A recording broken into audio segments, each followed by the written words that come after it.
2 mai 2026. 1h17 du matin, heure locale, base aérienne de Telefonov, centre d'Israël. Post-combustion bleue contre un ciel sans lune, tandis que 12 F-15 IRAM de l'escadron 119 BAT décollent par paire pour CE, que l'armée de l'air israélienne appellera plus tard sa plus grande opération en une seule nuit depuis la réouverture du front libanais en mars. 70 structures militaires détruites, 50 sites du Hezbollah démantelés, 3 civils tués dans le village de Samayeh, district de Tyr, à 23 km au nord de la frontière israélienne. Al Jazeera diffusera leur nom avant l'aube. La presse israélienne baptisera l'opération Samedi Noir en milieu de matinée. Voilà l'histoire que vous lirez dans les journaux. Ce n'est pas l'histoire que le capitaine Étang nous a racontée. Parce qu'à 2h49, à 11 secondes du largage au-dessus d'un village appelé Mahmoudiyeh, dans un appareil chargé de 8 bombes et autorisé à larguer sur C que le renseignement avait désigné comme cache d'armes, le capitaine Eitan, indicatif Sting 2, a annulé son largage. Il a tiré sur le manche, avorté sa passe. Il est rentré chez lui avec ses 8 bombes encore sur leur râtelier. La transmission radio, 18 secondes. Sting 2, aborte sur 3. Anomalie capteur. Retour à la base, asset intact. Le lendemain matin, son commandant d'escadron lui a dit que cet abord allait lui coûter sa carrière. Ensuite, l'équipe de reconnaissance au sol est entrée dans le bâtiment que le capitaine Eitan n'avait pas frappé. Ils y ont trouvé 7 personnes à l'intérieur. La plus jeune avait 4 ans. Elle s'appelait Lina. Elle dormait dans la chambre de devant, au 2e étage, exactement sous l'endroit où le capitaine Eitan dit avoir vu une silhouette debout sur le toit. Nous nous sommes assis avec lui 8 jours plus tard, dans un kibbutz hors de Rehovot, le visage détourné de la caméra et seul son prénom sur l'enregistrement. Son équipier nous a montré un journal radar que nous n'étions pas censés voir. 3 jours avant cette frappe, le sergent Liam Ben Amo de la brigade Golani a été tué par un drone du Hezbollah aux abords de Binjbeil. Il avait 19 ans. Le capitaine Eitan a volé cette nuit-là pour lui. Restez avec nous.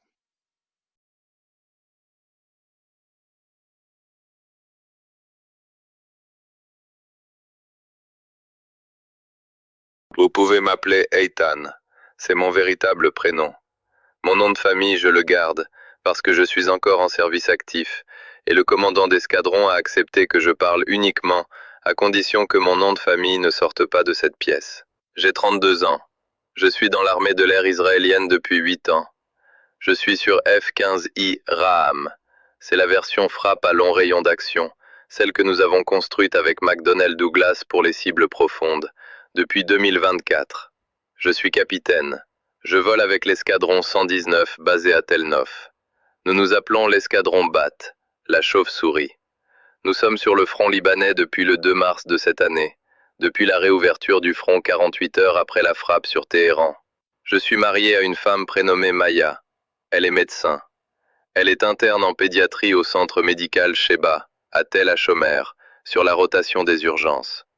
Nous n'avons pas d'enfants.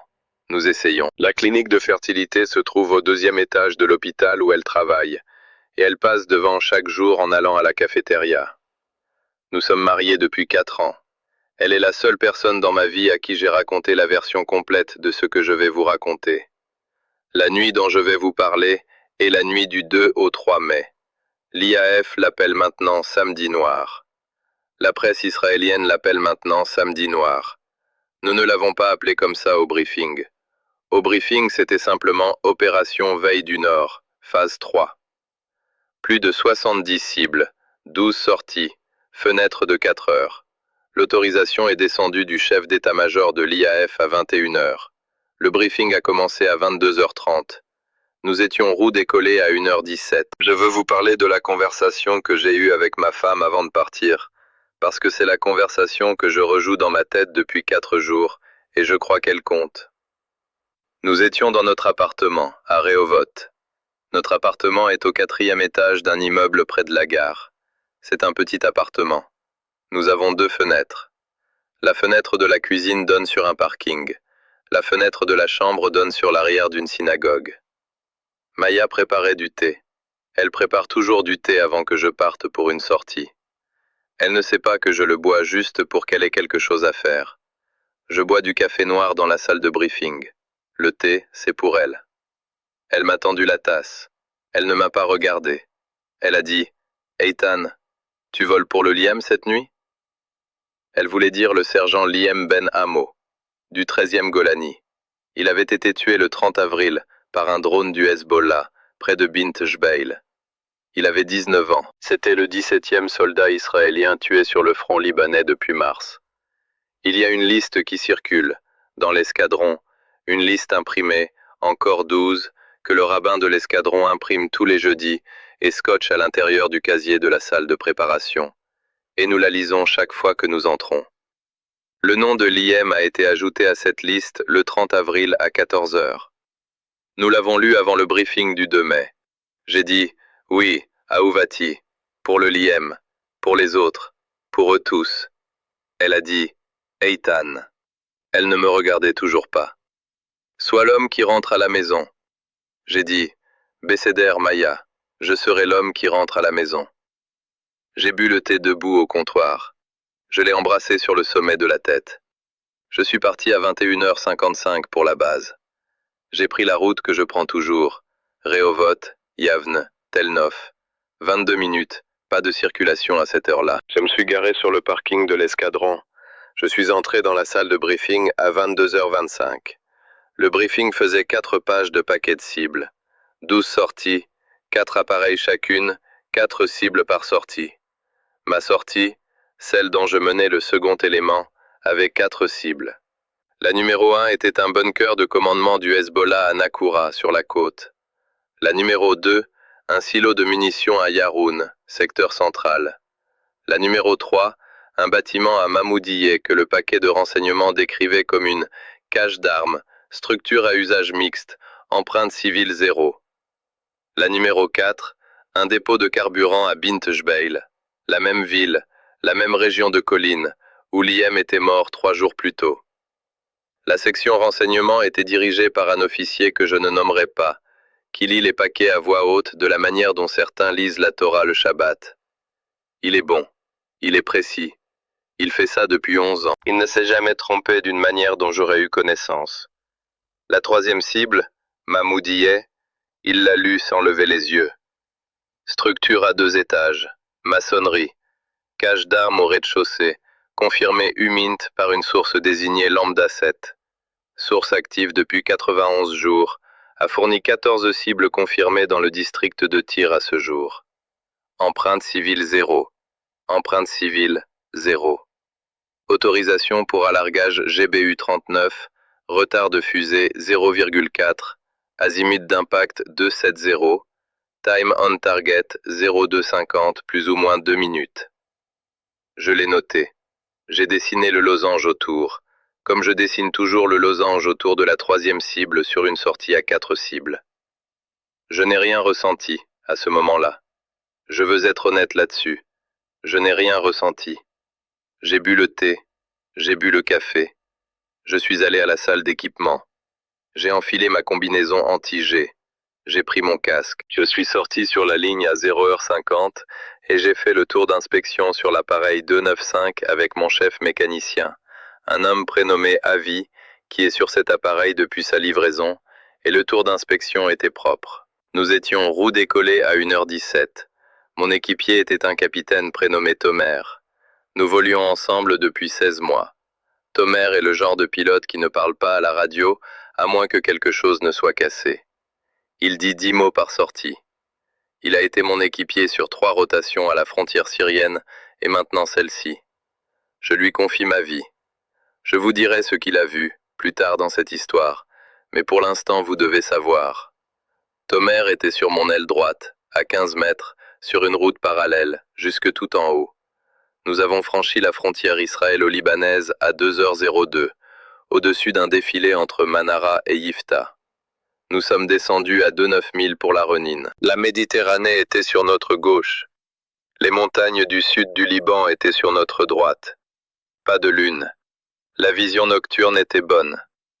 Tout l'horizon était noir sauf les lumières des villages, et les lumières des villages, à 2h05 du matin, sont très peu nombreuses. La plupart des maisons sont éteintes. Les villages, Nakoura, Yaroun, Samaye, Mamoudiye, Bint Jbeil, ne sont plus que des grappes de 3 ou 4 lumières, dans des poches, dans les vallées. Depuis 3000 pieds, on les voit comme de petits feux de camp. On oublie qu'il y a des gens qui dorment dedans. C'est la partie de ce métier qui est la plus difficile à raconter, mais je vais vous la dire parce qu'elle est vraie. Depuis 30 000 pieds, on oublie qu'il y a des gens. On voit le paquet de cibles. On voit le losange sur la carte mobile. On voit l'image FLIR sur le pod Lightning. On voit le point de largage. On oublie ceux qui dorment. Cible 1. Nakura. Frappe à 2h11. En plein dans le mille. Bunker effondré. Pas d'effet secondaire. La bombe de Tomer, larguée 4 secondes après la mienne, est tombée dans le même cratère. Passe propre. Cible 2. Yarun. Frappe à 2h28. Le silo de munitions. Nous savions que le silo était authentique parce que les explosions secondaires ont continué pendant 9 minutes. Nous remontions déjà cap nord vers la cible 3 quand le cook-off continuait encore. Je le voyais dans le rétroviseur de la verrière. Orange, rouge cerise. Une colonne de fumée que je distinguais contre les étoiles. Je veux vous dire quelque chose que j'ai ressenti à ce moment-là, entre la cible 2 et la cible 3, que je n'ai pas réussi à expliquer. Je me suis senti lourd. L'appareil ne se sentait pas lourd. L'appareil était 4 bombes plus léger. L'appareil se comportait comme il se comporte toujours.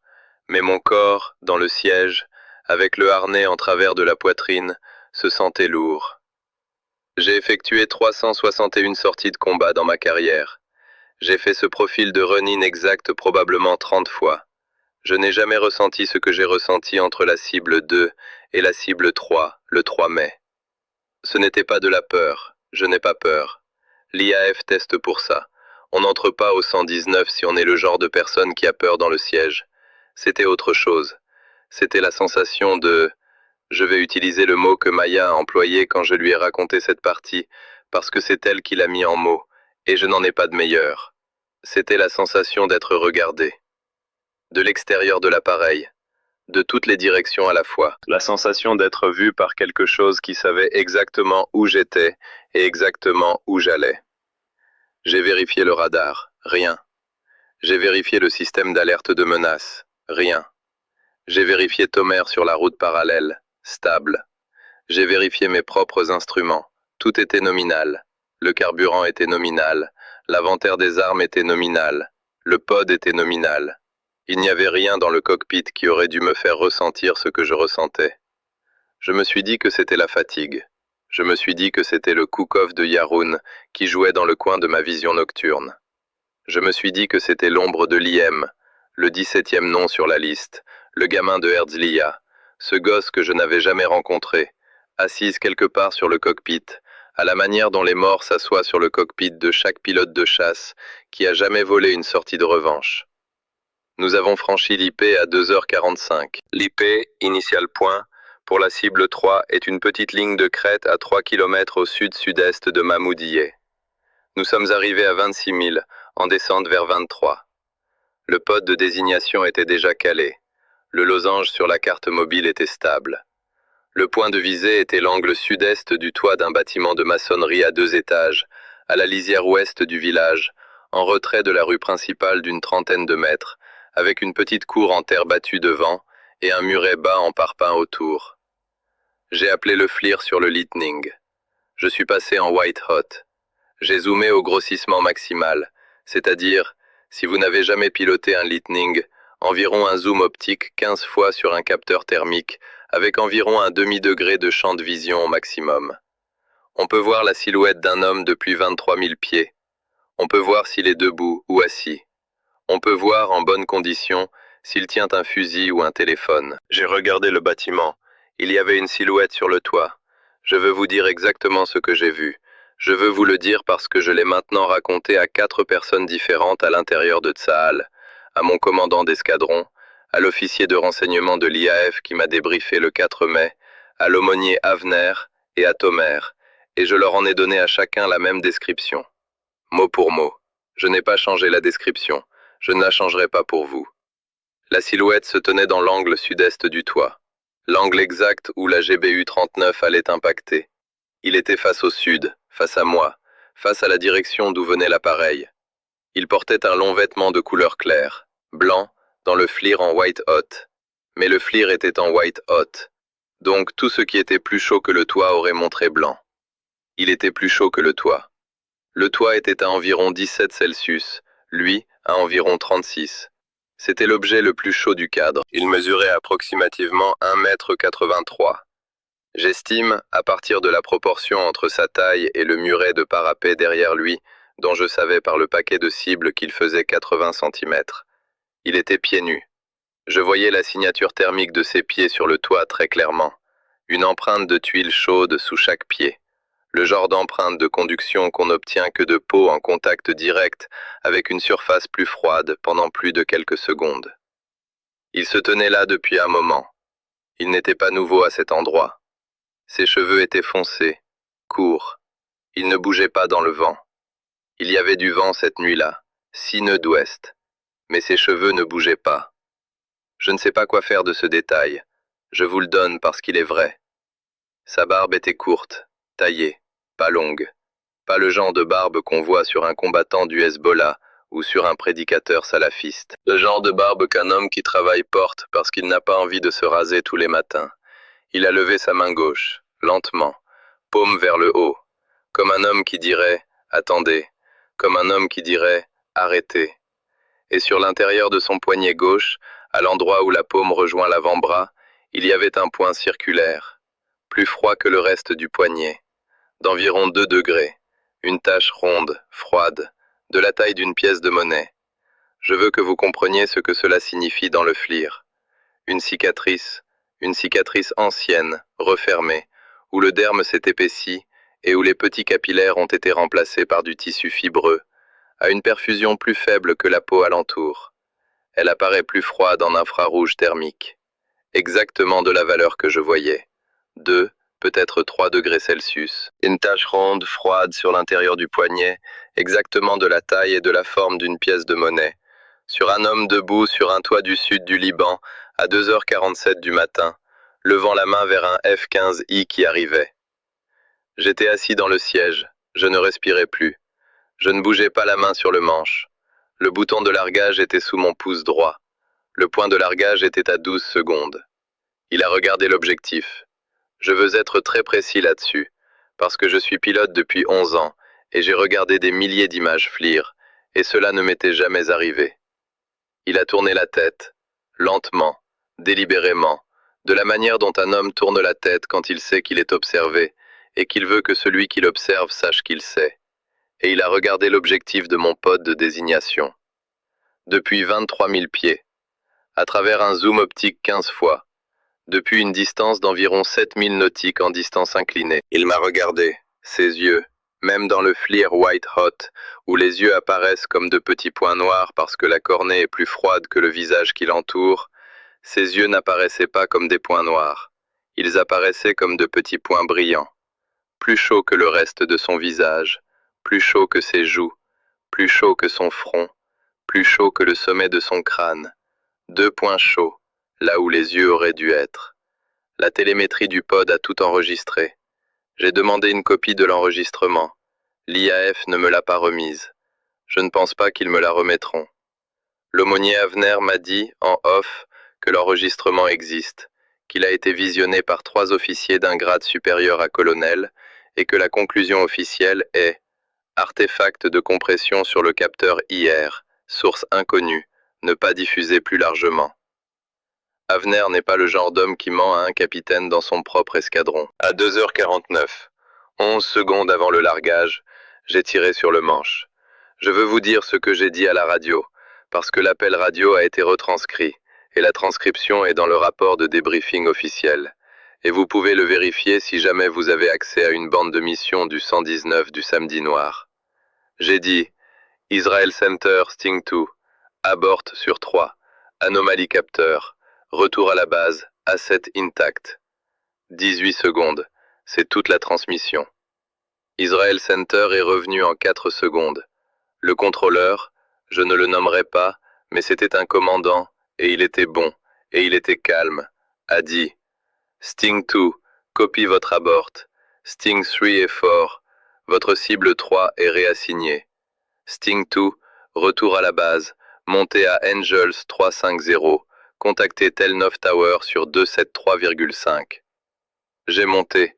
J'ai mis à plat à 35. J'ai jeté un coup d'œil par-dessus mon épaule gauche au village de Mamoudiye qui disparaissait sous l'aile. Je ne sais pas combien de temps j'ai regardé. Je sais que j'ai regardé. Tomer est revenu sur la fréquence intervol, hors du push de formation, juste à moi. Il a dit « Sting 2, ça va ?»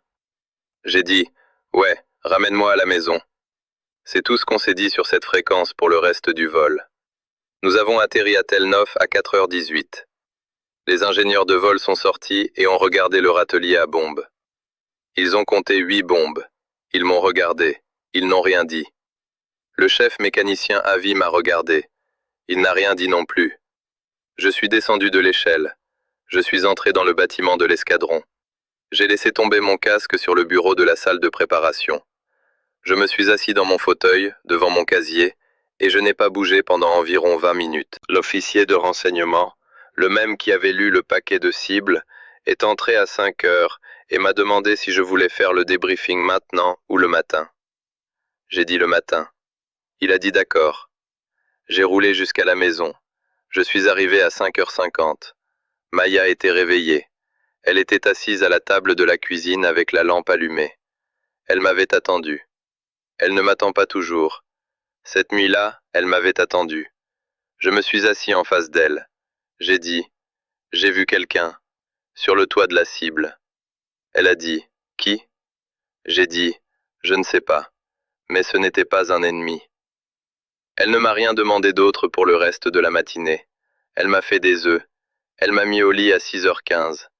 Elle a réglé l'alarme pour 9h, parce que le commandant d'escadron m'avait inscrit à une réunion à 9h30 dans son bureau. La réunion qui allait se terminer 4 heures plus tard, avec le colonel Avi Baron, me disant qu'un abort sous anomalie capteur sans preuve récupérable était, selon les règlements de la doctrine tactique de l'IAF, motif à une enquête susceptible de mettre fin à ma carrière.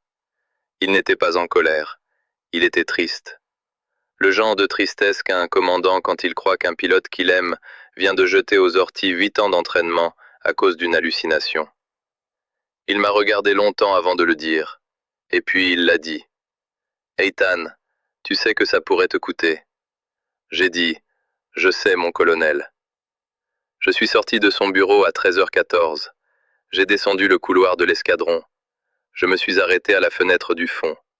J'ai regardé la flight line de Tel Nof dans l'après-midi de mai et j'ai pensé, vous savez quand vous savez que vous avez vu quelque chose, et que vous savez que personne ne va vous croire, et que vous savez que la seule personne qui l'a vu avec vous, vous a regardé en retour, à travers l'objectif, depuis un toit à 7000 nautiques de distance, en infrarouge white hot, à 2h47, le 3 mai 2026. C'est le moment sur lequel je vais vous laisser.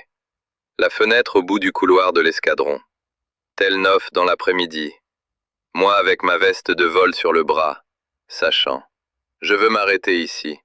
Parce que ce qui s'est passé le lendemain matin, ce que l'équipe de reconnaissance au sol a trouvé dans les décombres des cibles qui, elles, avaient été frappées, et dans la cour silencieuse du bâtiment qui ne l'avait pas été, c'est la partie que je n'ai racontée qu'à 4 personnes. Aujourd'hui, c'est la 5e. Avant que le capitaine Eitan ne vous raconte ce qu'il a vu sur ce toit, une chose. Nous avons passé les 4 derniers mois à recueillir des récits comme le sien, de pilotes américains, de réservistes israéliens, de déserteurs iraniens, de civils de chaque côté, plus de 400. Nous avons rassemblé les plus solides, les plus vérifiables de façon indépendante, les plus théologiquement rigoureux dans un livre. Vraie rencontre, volume 1, 100 témoignages du Christ vivant. Le lien est dans la description en dessous de cette vidéo et épinglé en haut des commentaires. Gratuit. Pas d'email, pas de paiement. Lisez-le ce soir. Et pendant que vous écoutez la seconde moitié de cette histoire, écrivez un nom dans les commentaires. Juste un nom. Le nom d'un soldat que vous avez connu, dans n'importe quelle guerre, de n'importe quel côté, à n'importe quelle décennie. Nous lisons chaque commentaire. Nous lirons le vôtre. Maintenant, retour au capitaine Eitan. Le toit, le pod de désignation, la silhouette qui s'est tournée et a regardé l'objectif. J'ai dormi 4 heures cette matinée-là. Mal. J'ai rêvé du toit. Je ne décrirai pas le rêve. Maya m'a réveillé à 13h30 pour la réunion. La réunion s'est terminée à 13h14, je vous en ai déjà parlé. Et je suis rentré chez moi, et je me suis assis sur le canapé pour le reste de l'après-midi, sans allumer la télévision. Maya est rentrée de sa garde à 21h. Elle a réchauffé du riz. Nous avons mangé sans parler. Je me suis couché à 23h. Je n'ai pas rêvé. J'ai dormi jusqu'à 6h. L'équipe de reconnaissance au sol de Tsahal pour Samedi Noir est entrée dans le sud du Liban à 5 heures du matin le 4 mai, sous couverture conjointe avec une escorte de la FINUL, dans le cadre d'un accord négocié discrètement par l'officier de liaison français à Nakoura, le matin après la frappe. Il y avait 4 équipes. Chaque équipe comptait un officier d'évaluation des dommages de combat, un ingénieur médico-légal, un officier de renseignement et un médecin. L'équipe de Mamoudiye était dirigée par un commandant prénommé Yoav Mizrahi. C'est un réserviste. Dans le civil, c'est un architecte. Il fait l'évaluation post-frappe pour l'IAF depuis 11 ans. C'est le genre d'homme qui mesure le diamètre des cratères au mètre pliant. Il est précis. Je vous parle de Yoav Mizrahi parce que le rapport qu'il a écrit le 4 mai, un rapport de 6 pages, avec photographie, qui a maintenant été lu par le chef d'état-major de l'IAF, par le commandant du commandement Nord, par le procureur général militaire et par mon commandant d'escadron Avi Baron, c'est le rapport qui a décidé si ma carrière était terminée ou non. L'équipe est arrivée à Mamoudiye à 8h20 du matin. Ils ont parcouru le village du sud au nord. Ils ont photographié chaque structure qui avait été frappée. Il y avait 3 autres cibles à Mamoudiye qui avaient été touchées par Sting 3 et Sting 4. Et ils ont rédigé les notes de BDA pour chacune. Travail de routine. La 3e cible, celle sur laquelle j'avais avorté, était à la lisière ouest du village. Ils y sont allés en dernier. Le bâtiment était intact. 2 étages, maçonnerie, mur de parpaing sur le pourtour, cour en terre battue, un petit olivier dans l'angle sud-ouest de la cour, un poulailler contre le mur sud, avec 3 poules à l'intérieur, une corde à linge tendue entre le mur et le bâtiment, avec 2 t-shirts d'enfants et un foulard de femme suspendu dessus. Le foulard était orange. Yoav Mizrahi a frappé à la porte d'entrée à 9h11 le matin du 4 mai. Un homme a ouvert. L'homme avait approximativement 55 ans, cheveux gris. Il portait une blouse blanche de médecin. Il parlait l'arabe, le français et un peu d'anglais. Il avait un stéthoscope dans la poche de sa blouse. Le stéthoscope portait un petit autocollant sur le pavillon qui disait, en arabe, « Docteur Khalil, clinique du Sacré-Cœur ». Il était médecin de village à Mamoudiye depuis 19 ans. Le rez-de-chaussée du bâtiment était une clinique, salle d'examen, petite pharmacie, banc d'attente, mortier et pilon sur un plan de travail, un poster d'anatomie humaine au mur, en français, un 2e poster en arabe sur l'importance de la vaccination des enfants, un 3e poster en anglais sur le lavage des mains, un petit crucifix en bois au-dessus de la porte. Le docteur Khalil est chrétien maronite. Mamoudiye a une minorité chrétienne maronite. Je ne le savais pas avant le 4 mai. J'aurais dû le savoir. Le paquet de renseignements ne le mentionnait pas. Le premier étage, l'étage au-dessus de la clinique, là où la bombe aurait atterri, là où l'ingénieur en structure Mizrahi a écrit plus tard dans son rapport qu'elle aurait produit l'effondrement complet du plancher structurel du 2e étage sur la clinique du rez-de-chaussée, avec une probabilité de létalité de 100% pour les occupants des zones de couchage du 2e étage. C'était la maison du médecin. Sa femme, sa mère, son père, son fils adolescent, ses 2 filles. Sa fille aînée avait 16 ans. Elle dormait dans la chambre du fond. La chambre du fond donnait à l'est, à l'opposé du toit où j'avais vu la silhouette. Sa fille cadette, et je vais ralentir ici, parce que je dois dire son nom, et dire son nom fait partie de ce pourquoi je suis venu. Sa fille cadette avait 4 ans. Elle s'appelait Lina.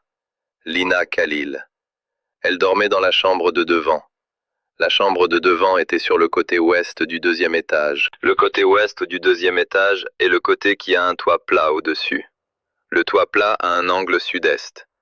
Lina dormait dans la chambre de devant, sur le côté ouest du 2e étage, à 2h50 du matin le 3 mai 2026, exactement sous l'angle sud-est du toit, exactement sous l'endroit où je l'avais vue debout.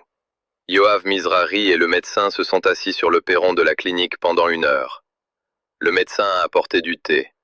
Le médecin ne savait pas, Yoav ne le lui avait pas dit, qu'un appareil israélien avait été à 7000 nautiques au sud de chez lui, à 11 secondes de larguer une bombe sur son toit. Yoav a décidé de ne pas le lui dire. Yoav ne le lui a pas dit. Le Croissant Rouge libanais, sur le conseil du liaison français, a déplacé le docteur Khalil et sa famille vers une adresse sûre dans la vallée de la Bekaa. On ne leur a pas dit pourquoi. On leur a dit seulement que l'armée israélienne avait commis une erreur de ciblage dans leur village et que pour leur sécurité, ils devaient se réinstaller pendant 30 jours. Ils ont été indemnisés pour le dérangement. L'indemnisation est passée par un fonds humanitaire suisse tiers qui ne mentionne pas Tsahal parmi ses donateurs. Personne dans cette famille ne saura jamais ce qui a failli leur arriver. C'est, je pense, la bonne chose. Ce n'est pas une histoire qui aide quelqu'un à vivre. Le rapport de Yoav est revenu à mon commandant d'escadron le 5 mai à 8 heures. 6 pages. Le paragraphe de conclusion dit ceci, et je l'ai presque mémorisé parce qu'Avi Baron me l'a lu à voix haute dans son bureau à 9h30. La cible 3 Mahmoudiyeh, désignée cache d'armes, a été confirmée à l'inspection au sol comme une installation médicale civile abritant 7 résidents au premier étage, dont 2 mineurs âgés de 16 et 4 ans. La désignation source lambda 7 est suspectée d'être compromise. Enquête de contre-renseignement engagée, numéro de dossier expurgé. La décision du pilote Sting 2 d'avorter la passe est requalifiée d'anomalie capteur en décision opérationnellement correcte.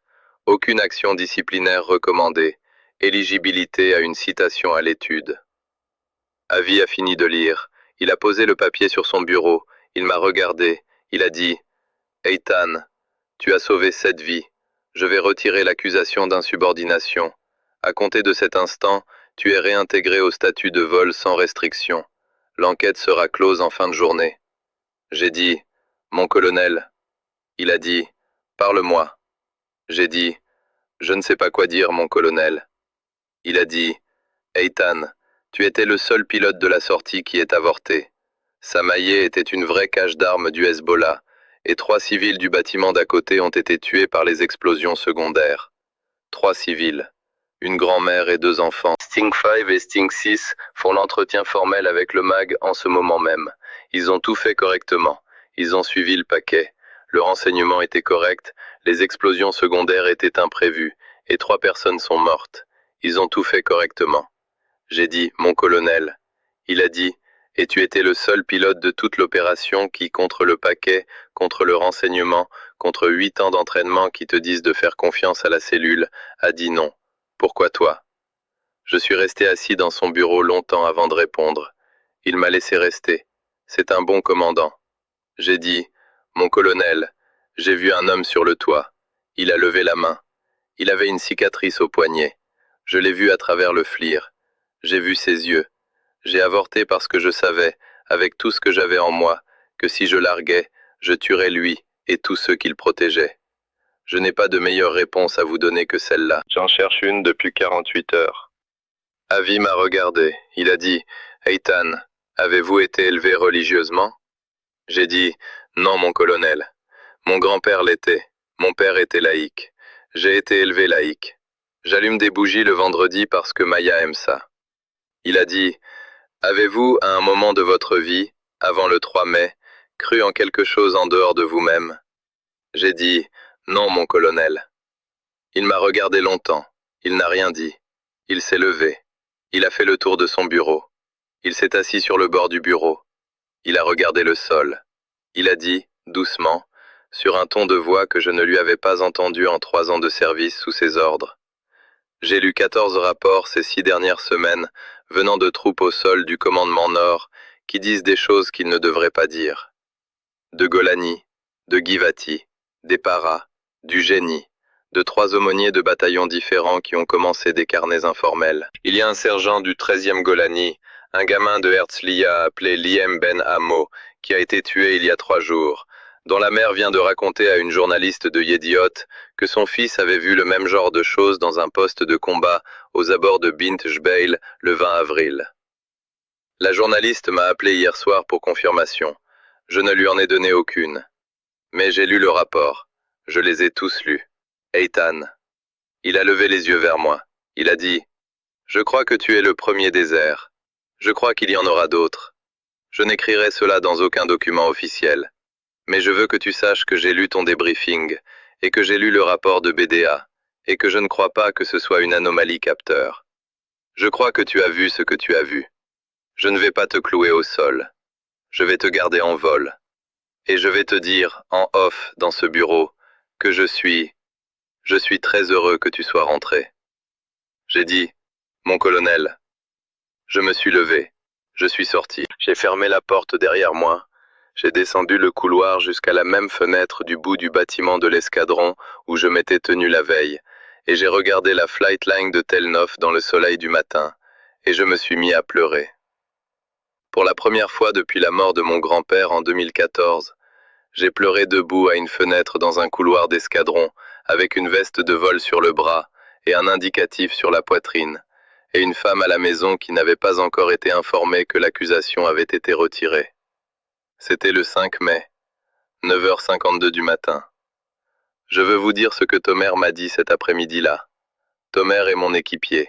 Il était sur ma droite, à 15 mètres, sur la run-in parallèle vers la cible 3. Il était dans la même fenêtre de largage. Il avait 32 ans, comme moi. Il avait 340 sorties de combat, moins que moi, mais c'est suffisant. Il a volé exactement la même route, exactement la même altitude, exactement le même profil de descente. La seule différence était que son poste de désignation était calé sur un point de visée différent, à 80 mètres au sud-ouest du mien, parce qu'il était le largueur secondaire sur la cible 3. Backup, au cas où ma bombe accroche sur le râtelier. Je suis descendu au hangar cet après-midi-là pour faire un tour d'inspection sur 295. La maintenance l'avait sorti pour une inspection de routine après le vol. Je fais le tour de mon propre appareil, même quand la maintenance le fait. C'est une habitude. Tomer était déjà dans le hangar. Il était appuyé contre le train avant de mon appareil avec une tablette à la main. Il m'attendait. Il a dit « Eitan, j'hésite à te dire ça depuis 2 jours. Je vais te le dire maintenant. » Il a tourné la tablette. Il m'a montré une capture d'écran du journal Radar RR de son propre appareil. Le journal était horodaté à 2h48 le 3 mai. Il y avait un petit retour à l'écran. 200 mètres d'altitude. C'est un offset par rapport au niveau de la mer, donc essentiellement à hauteur de toit. Directement au-dessus du bâtiment de la cible 3. Le retour était petit. Pas assez gros pour être un hélicoptère. C'était de la taille d'un homme. Pas de signature de rotor. Pas de signature d'hélice, pas d'échappement de réacteur, pas de bloom thermique. Juste un retour, un petit contact dur à 200 mètres d'altitude, immobile, sur le radar de Tomer, pendant exactement 4 secondes. Il est apparu à 2h48-23. Il a disparu à 2h48-27. Tomer a dit « Eitan, je ne l'ai pas inscrit dans le débriefing parce que je ne savais pas comment l'inscrire. Je suis pilote depuis 11 ans. Je n'ai jamais vu un retour radar comme ça de ma vie. Il n'y a pas de signature d'aéronef pour ça. Il n'y a pas de signature de missile pour ça. Il n'y a pas de signature de drone pour ça. C'est une personne. C'est le retour radar d'une personne. Debout dans l'air. À 200 mètres au-dessus d'un toit. Pendant 4 secondes. Et puis disparu. Je l'ai regardé. Je n'ai rien dit. Il a dit « Eitan, je vais te dire autre chose. Quand tu as avorté, quand tu es revenu sur la fréquence intervol et que je t'ai demandé si tu allais bien, j'étais déjà en train de tirer. J'avais déjà poussé le manche en avant, comme on fait quand on va avorter, avant que tu ne dises quoi que ce soit. Parce que quelque chose dans mon propre pod avait « Eitan, je n'ai pas vu ce que tu as vu. Je n'ai pas vu d'homme, mais j'ai vu de la lumière. Il y a eu un éclair de lumière au-dessus du bâtiment, dans mon pod, à 2h48. Pas depuis le bâtiment, d'au-dessus du bâtiment. Un éclair de lumière chaude, dans le FLIR, qui n'était pas cohérent avec aucune source de chaleur sur le toit. Et dans les 4 secondes avant que tu n'appelles, mon cerveau m'a dit, et je ne sais pas comment dire ça, mon cerveau m'a dit de tirer. J'avais la main sur le manche. Je commençais déjà à ramener. J'allais avorter, Eitan, 3 secondes après toi. J'aurais avorté avec toi. Je veux que tu le saches. J'ai dit, Tomer, pourquoi tu me dis ça maintenant? Il a dit, parce qu'Avi m'a parlé du rapport de BDA ce matin. J'étais dans le bureau avant toi. Je l'ai lu. Il y avait une fillette de 4 ans dans cette maison. Elle s'appelait Lina. Eitan, j'ai une fille de 4 ans. Elle s'appelle Yael. Elle a la même coupe de cheveux. J'ai vu la photographie dans le rapport de Mizrafi. Je suis là-dessus depuis 2 jours. Je veux que tu saches ce qu'il y avait sur mon radar. Et je veux que tu saches que je ne vais pas l'inscrire. Je vais le laisser où il est. Mais tu devais savoir. Il a repris la tablette. Il l'a calée sous son bras. Il est sorti du hangar. Je suis resté là un moment. Je me suis appuyé contre le train avant de mon propre appareil. J'ai levé les yeux vers le pod FLIR suspendu sous l'aile droite. Je l'ai touché de la main. L'aluminium était chaud dans l'après-midi de mai. Je suis rentré chez moi ce soir-là. Je n'ai pas parlé à Maya du journal Radar. Je ne lui ai pas parlé de la fille de Tomer, Yael. Je me suis assis dans notre salon à la table de la cuisine à 21h du soir et j'ai sorti, du haut de l'étagère de la bibliothèque, derrière une pochette de notes d'examens médicaux que Maya garde de son internat, un Tanakh. Un petit Tanakh hébreu relié cuir. Il avait appartenu à mon grand-père. Il s'était battu pendant la guerre des 6 jours en 1967 avec la brigade Givati au sud et il portait ce Tanakh dans la poche poitrine de son uniforme chaque jour de son service. Il me l'a donné quand j'avais 13 ans, à ma bar mitzvah, dans sa cuisine à Holon. Il est mort en 2014. Il avait 84 ans. C'était l'homme le plus religieux que j'ai connu. Je n'avais pas ouvert ce Tanakh depuis le jour où il me l'a donné, il y a 19 ans. Je l'ai ouvert ce soir-là, au hasard, de la manière dont on ouvre un livre quand on cherche quelque chose et qu'on ne sait pas quoi. Il s'est ouvert sur les psaumes, sur le psaume 91.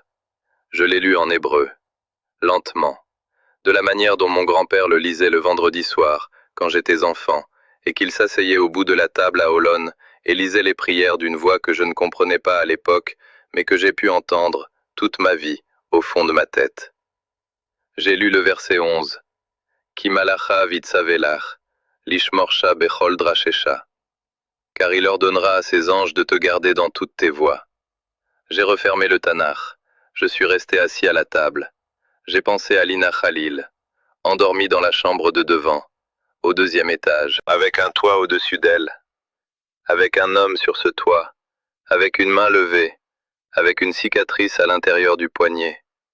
J'ai pensé aux 3 civils de Samaïé, la grand-mère, les 2 enfants. Eux n'avaient pas d'homme sur leur toit. Il n'y a pas eu d'abord pour eux. Sting 5 et Sting 6 ont tout fait correctement. Le renseignement était correct. Les explosions secondaires étaient imprévues. 3 personnes sont mortes. L'ange gardien dont parle le psaume 91, celui qui était sur le toit de la clinique de Mamoudié, n'était pas sur le toit de la maison de Samaïé. Je ne sais pas pourquoi. Je n'ai pas de réponse à cela. J'ai posé la question à l'aumônier Avner il y a 3 nuits, et il m'a dit la seule chose honnête qu'il pouvait dire. Il a dit « Eitan, je ne sais pas. Certains sont gardés, d'autres non. Le Tanakh nous le dit. Il ne nous dit pas pourquoi. » Je suis allé à Ésaïe 6, qui était le chapitre dont mon grand-père disait que c'était son préféré. Verset 8. Hineni, shlacheini, me voici, envoie-moi. Je l'ai lu. J'ai refermé le livre. Je suis resté assis longtemps. Puis j'ai dit, à voix haute, dans notre salon vide à 23h14 du soir, dans un murmure, dans une langue que je n'avais pas employée pour m'adresser à quoi que ce soit de toute ma vie d'adulte, j'ai dit Yeshua. Juste le nom hébreu. De la manière dont on prononce un nom qu'on vient de recevoir pour la première fois. Je l'ai dit 1 fois. Je l'ai dit 2 fois. La 3e fois, j'ai pleuré. Je veux vous dire ce que j'ai fait dans les 8 jours qui ont suivi. 2 jours après le Tanakh, j'ai pris la voiture pour Jaffa. Il y a une petite congrégation à Jaffa, une congrégation juive messianique, dans un appartement reconverti au 2e étage d'un immeuble du boulevard de Jérusalem, à 3 pâtés de maison de la tour de l'horloge, qui se réunit le samedi matin. J'en avais entendu parler par un ami du frère de Maya, qui avait assisté à un service il y a 11 ans, et me l'avait décrit à un mariage. J'y suis allé le 10 mai. Je me suis assis au fond. Je n'ai pas dit que j'étais pilote. Je n'ai pas dit que j'étais capitaine. Je me suis assis sur une chaise pliante contre le mur, dos à la fenêtre, et j'ai écouté. Il y avait 18 personnes dans la salle. 12 avaient plus de 60 ans. 6 étaient plus jeunes. Le responsable, un homme de la cinquantaine avec une kippa et un talit et une brite hadacha ouverte sur le pupitre devant lui, a lu Jean chapitre 10. En hébreu, le passage du bon berger. Il a dit les mots « Ani hu haroe atov » « Je suis le bon berger ». Il a dit les mots « Haroe atov noten et nafsho ba'adadzon » « Le bon berger donne sa vie pour ses brebis ». 2 femmes au premier rang pleuraient en silence. Un homme dans l'allée d'en face, plus âgé, peut-être 70 ans, avec un numéro tatoué sur l'avant-bras gauche que j'ai essayé de ne pas fixer, hochait lentement la tête, les yeux fermés. Après le service, une vieille femme est venue vers moi. Elle ne m'a pas demandé mon nom. Elle a demandé Ashi Ata Baal Shaim Shadashim. Frère, possèdes-tu une vie nouvelle? Je ne savais pas comment répondre. J'ai dit Ani lo yodea. Je ne sais pas. Elle a posé la main sur mon bras. Elle a dit Tazor, Anachnu kan kol Shabbat. Reviens, nous sommes ici chaque Shabbat. J'y suis retourné 2 fois. J'y retourne ce samedi. Je ne l'ai pas dit à l'escadron. Je ne l'ai pas entièrement dit à Maya. Elle sait que je vais quelque part le samedi matin maintenant, et elle n'a pas demandé, et je n'ai pas dit. Je le lui dirai quand je serai prêt. Je veux être honnête là-dessus. Je vole toujours. J'ai fait une patrouille frontalière de routine le 9 mai. J'ai fait une sortie d'entraînement sur un champ de tir au sud le 11 mai. Je suis programmé pour une autre sortie de combat la semaine prochaine. Je n'ai pas survolé le Liban depuis le 3 mai. Je ne sais pas ce qui se passera la prochaine fois que je serai au-dessus du Liban. Je ne sais pas si je verrai un autre toit. Je ne sais pas si je verrai quoi que ce soit. Je ne sais pas ce que je ferai si c'est le cas. Je veux vous dire la dernière chose, et ensuite j'aurai fini. Je ne sais pas quoi faire de tout cela. Je ne sais pas si vous me croirez. Je ne sais pas si cela importe que vous me croyiez. Je ne vous demande pas de me croire. Je vous dis ce que j'ai vu. La télémétrie du pod existe.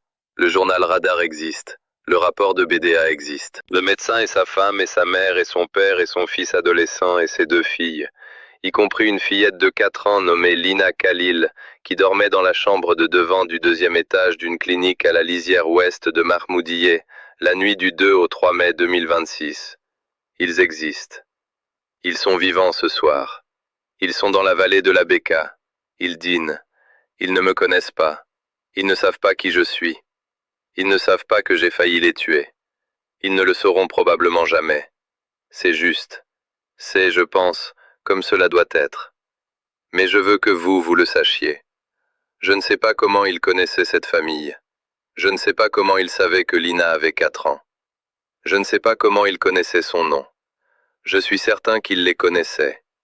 Je l'ai vu à travers mon propre pod, et j'ai vu la cicatrice à l'intérieur de son poignet, et je sais que c'était lui. Je n'ai besoin de personne pour me le confirmer. Je n'ai pas besoin d'un doctorat en théologie. Je n'ai pas besoin qu'un rabbin me dise que j'ai raison. Je suis pilote de chasse. Je fais confiance à mes yeux. Je fais confiance à mes instruments. Je fais confiance au rapport de BDA. Je l'ai vu. Et il m'a donné un choix. Il a levé la main. Il a regardé l'objectif. Il m'a donné les 11 secondes. Et j'ai fait le bon choix. C'est tout ce que je peux vous dire. C'est toute l'histoire. Je vais mettre ma veste de vol. Je vais rentrer en voiture chez moi. Je vais embrasser ma femme. Je vais dormir. Et demain, je vais voler. Shalom. Cette phrase que le capitaine Eitan a répétée 2 fois, à 2 moments différents de l'entretien, je ne sais pas comment il connaissait cette famille, c'est la phrase qui circule à voix basse dans la salle de préparation de l'escadron 119 à Téléphone 9 depuis 4 jours. C'est la phrase qu'a prononcée le capitaine Tomer, l'équipier, quand il nous a montré le journal Radar. C'est la phrase que l'aumônier de l'escadron, un rabbin réserviste appelé Avner, rappelé d'une yeshiva de Bnei Brak, nous a dite hors micro lors d'un appel téléphonique mercredi dernier. On lui a maintenant demandé d'interroger 3 autres pilotes d'autres escadrons du commandement nord de l'IAF. L'opération Samedi Noir fait l'objet d'une enquête du commandement nord de Tsahal sur 3 chefs. La frappe de Samaïeh, celle qui a tué la grand-mère et ses 2 petits-enfants, a été ouverte par le bureau du procureur général militaire. La cible de Mahmoudiyah a été formellement requalifiée. La cellule de renseignement avancée qui avait désigné la fausse cible a été démantelée. Le capitaine Haïtan n'a pas été décoré. Son abord est, dans les archives officielles, le résultat d'une anomalie capteur en cours d'investigation. La famille de 7 dans l'appartement au-dessus de la clinique à Mahmoudiyah sont en vie. La fillette de 4 ans dans la chambre de devant, Lina, est en vie. Elle a été déplacée vers une adresse sûre par le Croissant Rouge libanais. On ne lui a pas dit qu'un pilote israélien avait vu un homme en blanc debout sur son toit. On ne le lui dira probablement jamais. Mais le capitaine Haïtan a dit quelque chose, à la fin de notre entretien, sur lequel nous voulons vous laisser. Il s'était levé pour partir. Il avait sa veste de volume pliée sur le bras. Il a regardé la caméra pour la seule fois de tout l'entretien et il a dit Je ne sais pas. C'est eux que cela veut dire pour moi. Je ne sais pas si je revolerai. Je sais que je l'ai vu à travers mon propre pod. Et je sais qu'il savait que Lina avait 4 ans. Il connaissait son nom. Et il m'a donné le choix. J'ai fait le bon. Et c'est tout ce que je peux vous dire. Si vous attendez un signe, peut-être qu'il connaît déjà votre nom, lui aussi. Lisez Vraie Rencontre, volume 1. Le lien est dans la description. C'est gratuit, sans email. Lisez-le ce soir. Abonnez-vous, activez la cloche. Écrivez le nom de quelqu'un que vous avez perdu dans les commentaires, à n'importe quelle guerre, dans n'importe quel pays, et nous le lirons, chacun d'entre eux. La prochaine vidéo qui s'affiche à l'écran est l'histoire de la mère du sergent Liem Ben Hamo. Il a été tué 3 jours avant que le capitaine Haïtan ne mène cette mission. Le capitaine Haïtan a dit, dans la première heure de notre entretien, je volais pour le Liem. Regardez la sienne ensuite. Même semaine, même front, même présence. D'ici là.